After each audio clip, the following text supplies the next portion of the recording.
Estamos aqui com Mr. Stewart Armstrong Copeland. Is that right, Mr. Copeland? That's right. Thank you very much to receive us from Drum Channel Brasil. The only person who calls me that is my wife when I fuck up. Oh yeah, mine too. Call me by the entire name. Yeah. Well, welcome to Brazil. Thank you. Even though you are playing with an Italian group, but even though, be welcome to Brazil. Okay. Let's talk about the pizzica, Mr. Copeland. How you get involved in this? How is your expectation? I read in a website yesterday, you came to Brazil to see how the frenetic music of southern Italy happens here in Brazil, which is very rich rhythmically. What's your expectations about that? Well, we've played with the La Notte De La Taranta in all over Italy. You know, the Italians were not even aware of it until we took this music. I went there in 2005 or something like that, or 4, to play a festival, which is a festival in Melpignano in southern Italy. And it went so well that the next year we went on tour in Italy, and the Italians discovered their own music and freaked out. It was, you know, particularly in the north, which is the sophisticated part of Italy, in Milan with all their Prada suits, they're all freaking out over Italian reggae, you know, but fast. But that's easy. We go to Germany and we burn down the hall. We go to Greece, no problem. Spain. Coming to Brazil is more of a challenge because the Brazilians have such strong music of their own that they don't need so much, they're not as easily impressed by things that come from outside. So we will have to work a little bit harder tonight. Yeah, and that's led me to another question. Well, wait a minute. We've already played to 2 Brazilian audiences since we were here. One at Globo TV. Yeah, Joe Soares. Yeah, and the other one was just in Paraisópolis. Yeah. We went to the school, we did a little show there. Both of these audiences were young Brazilians, kids. You know, at Globo TV, they're like 16-year-old girls, like a pop audience. They freaked out. It was great. I mean, I think, you know, because the kids have no respect, but they have lots of enthusiasm. And if you can get on the good foot, they really respond. So far we're doing very well with Brazilian kids. We'll see if the more sophisticated grown-ups get it. Great. And about the Brazilian rhythms, Mr. Copeland. Yes. The thing is that for learning Brazilian rhythms, you don't have to come to Brazil, because unlike Belgian music, if you want to hear music from Belgium, you have to go to Belgium. If you want to hear music from Portugal, you have to go to Portugal. But Brazilian music is all over the world. And so even if I never came to Brazil, I still know the samba and all the different kinds of, okay, forró might be a little, you know, obscure, but Brazilian music is all over the world. That's my question. There's a lot of different rhythms, like baião. I don't know if you have heard about it. That's even more obscure than I've heard of. Frevo, it's a northern frevo. It's very fast. And we are talking as drummers. Mind you, when you talk about a different kind of music, I've heard, you know, a carioca arguing with somebody from Sao Paulo and saying, no, it's different. It's no, that's all wrong. It's They both sound the same to me. I'm just an American. What do I know? Yeah. So you mentioned all these different kinds of music. Yeah. They probably sound the same to me. Maybe you can. Really great, but you know. But maybe you can make a rhythmatist here in Brazil. Why not? Why not, indeed? It's a great idea. And let me ask you one more thing. Here's why I don't do that. That I haven't done that. Because when I went to Zaire and Kenya, and when I go in the Middle East and southern Italy, I find something that everybody doesn't know. And I bring it, and I have fun introducing people to something that they've never heard before. Brazilian music, I'm not discovering anything. You know, everybody, Your music is already there. You don't need me to come and introduce it. Ladies and gentlemen, I really want to turn you on to something really special. It's called the samba. No, but not as actually samba, but you could introduce the samba this. by Stewart Copeland. Let me put it like this. You don't need my help. Okay. Okay? That's great. Vittorio Cosma, who performed that in my childhood? I used to hear a band called Premiata, Forneria Marconi. Okay. Do you get involved with these guys too? No. It's just for not for Taranta. Well, Vittorio Cosma and I are old friends. We do all kinds of music together. We have a band also in Italy called Gizmo, which is like 5-6 guys. But this is my favorite thing with 20 guys. And every summer I go to Italy because I love it there. But Gizmo is from Italy.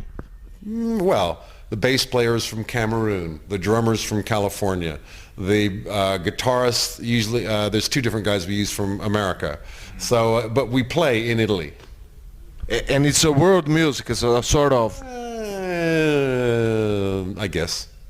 Yeah. And so, I saw a video on YouTube yesterday where it's a very funny thing because you say, to become rich and famous. Do you remember this? Yes. You put a quarter note to the right. Yes. And that's the way you... The left Yeah. side is Yeah. The left is taken. By the way, here's a trick for any young drummer who wants to be on the front of Drum World magazine. It's really easy. Basically what you do is you take every rhythm that you play, move it 1 quarter note to the left. You got to tell the band you're doing it or else they'll get confused. Just take every... See, I moved every beat that I play and moved it 1 quarter note to the right, which is why I got rich and famous. So 1 beat to the right is taken, but 1 beat to the left is still free. It's still available for anyone. The first person who hears this and runs down to their band room and does this is going to be rich and famous. Can you go further on that? I forget which way it is. One of them is still free. Okay, but what is exactly you meant with this? To put a quarter note left or a quarter note right? 1, 2, 3, 4. Okay, 1, 2, 3, 4, 1.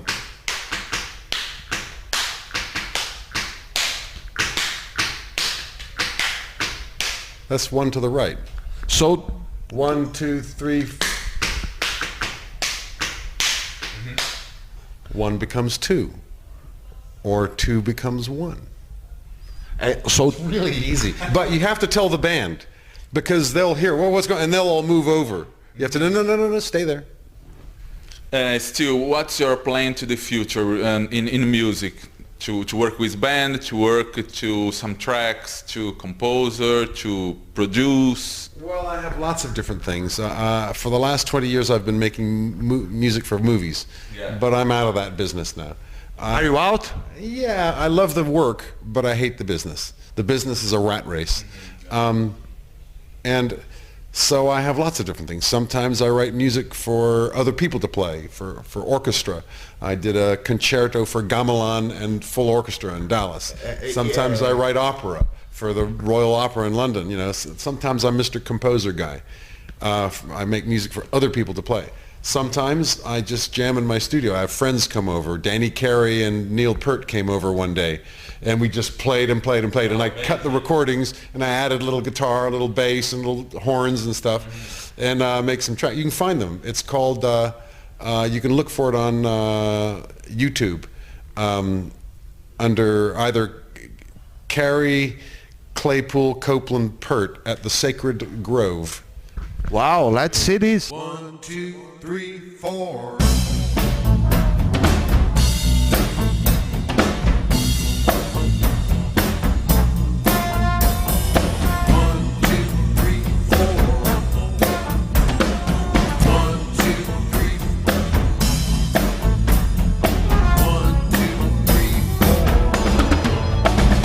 Let's see this. Just look for that on YouTube. Can you repeat, please? Carey, Claypool, Copeland, Peart, which is CCCP. Great T-shirt. Great T-shirt, great T-shirt. It's not a band. They came over, we drank a lot of tequila, and we made rhythm. Yeah. Another time, Joe Walsh came over with Jeff Lynne, of all people, and John Densmore, you know. Last week, I got a call from Serge Tankian, you know, from System of a Down. And he came over and he did some, you know, so I like to record things. My studio is all... In U.S.? Yeah. California. Yeah. My studio looks like just a beautiful room to hang out in, and I have great instruments everywhere, not just guitars and keyboards, but I also have trombones, tuba, saxophone, everything. You start with the trombone, right? Yes. And I collect these instruments on eBay, and so people come over and say, "Oh wow, cool, like that." Well, I tell them, but they don't really hear me. I say, "You mind if I hit the record button?" And they're not aware, but I have everything is mic'd up. The whole studio, the drums, every drum has the mics perfect, every amp has a mic perfect, and all the channels are opened up on the consoles. All I have to do is hit like that, and the entire Sacred Grove is recording. We need to visit you in your studio. Yes, well, I'm setting up ways of of shooting it. The last one, when the drummers came over, just somebody had a camera and shot a few shots. So that's the video. It's not professional video. It's not professional music. It's crap, but it's kind of fun. You know, I don't sell it. I give it away. It's just for fun. You know, and I spend, you know, that's sort of my hobby. Because I'm almost 60, and for me in my 60th year, rock and roll can only be a hobby. Why that? Because rock and roll should be made by people who are 22. I don't think so. I'm 48 and I still love rock and roll, and I still love all the things you have done. When I'm dropping my kids off at the school, we got Slipknot, the Copeland cars. And so what your kids are hearing and other music and so on. What's the path of the drumming, do you think? What do you mean? Hearing what your kids are hearing, what the new bands. What's the path of the drumming in this new century, Stewart? It's always changing. The kids, you know, I have lots of kids. I have 7 kids, and going from 40 years old down to 11. And so I'm always getting the next generation of what's going on. And the girls, my youngest children, are still into Adele and Black Eyed Peas. And because I'm forced to listen to Black Eyed Peas, I mean, I look at a picture and say, forget it. But then I'm driving and I have to hear it. It's actually really good. It's really good quality pop music. Fergie can really sing, and will.i.am, he really has invented a lot of cool stuff that you have to not look at a picture of them, but the music is actually very interesting. And Adele too, she's really good. And regarding music today, for a long time are you playing and recording and a lot? And what's your opinion into the future of music, recording music? Sometimes before we sell CDs, but CDs gone.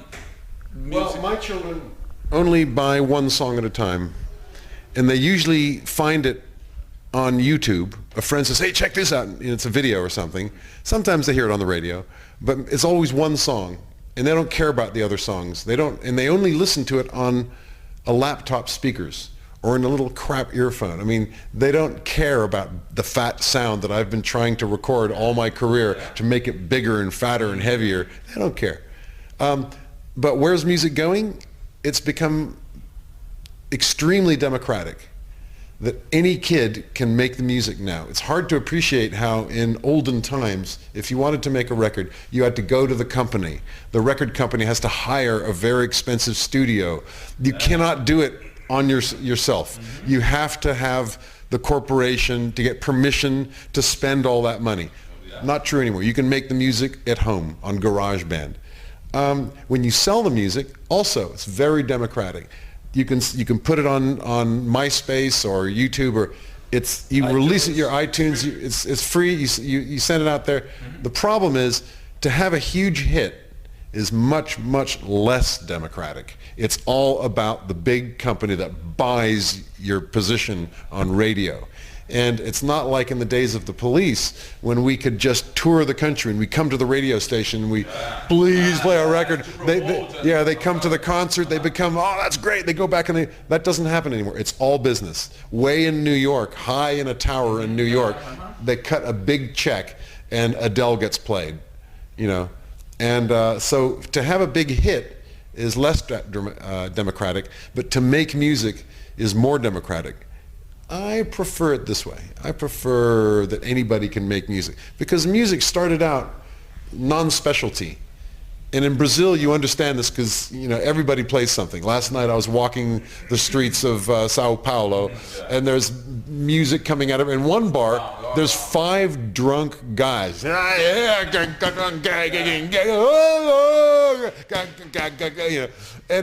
if that was Los Angeles or London or Dusseldorf, it would be crap. Shut the fuck up. But in Brazil, you have a culture where even 5 drunk assholes make great music. And that's sort of what music is for. I would call it campfire music. The music that people play, there's no separation between the specialist and the listener. Everybody participates here. And it's very important culturally. There. Okay. Stewart, we have to finish, and I would like very much you to send a message to our fellow Brazilians on Drum Channel Brasil. If you could please something for our new the young drummers from Brazil. It will be a pleasure to have this record with us. Ciao Brazil, ciao Sao Paulo because I'm here, but hello all of Brazil. And next year hopefully we come back with La Notte De La Taranta and we play more cities. But it's fantastic to be here. Thank you very much. Okay.